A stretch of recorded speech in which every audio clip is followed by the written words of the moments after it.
Welcome to our channel.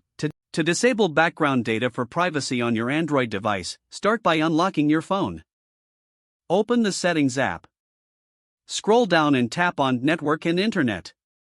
Next, select Mobile Network. Now, choose the SIM card you want to adjust, if you have multiple. Look for the App Data Usage option and tap on it.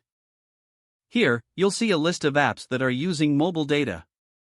Select the app for which you want to disable background data. Once you open the app settings, look for Background Data.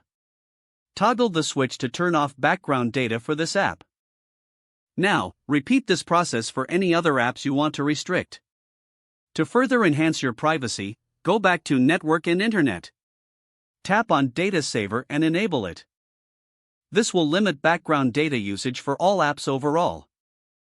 You can also choose to allow certain apps to use background data if needed. That's it. You've successfully disabled background data for privacy on your Android device. If the page does not load, refresh the browser or try again in a private or incognito window. Make sure you are using the correct email address, then retype it carefully to avoid small typos. If your password is not accepted, use the reset option and create a new strong password you can remember. Check your spam folder for verification or security emails, then complete any requested confirmation steps. Enable two-factor authentication if available to improve account security and reduce unauthorized access risk. After signing in, review your profile details so your contact information and settings are accurate and current. If you see an error message, note it down and try again after restarting your device and internet connection. Log out when you finish, especially on shared devices, to keep your account and payment information secure. If the page does not load, refresh the browser or try again in a private or incognito window.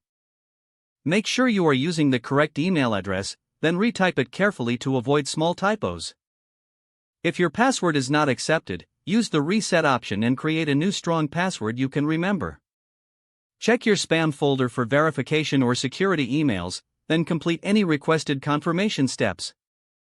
Enable two-factor authentication if available to improve account security and reduce unauthorized access risk. After signing in, review your profile details so your contact information and settings are accurate and current. If you see an error message, note it down and try again after restarting your device and internet connection. Don't forget to like this video and subscribe to our channel for more step-by-step tech guides.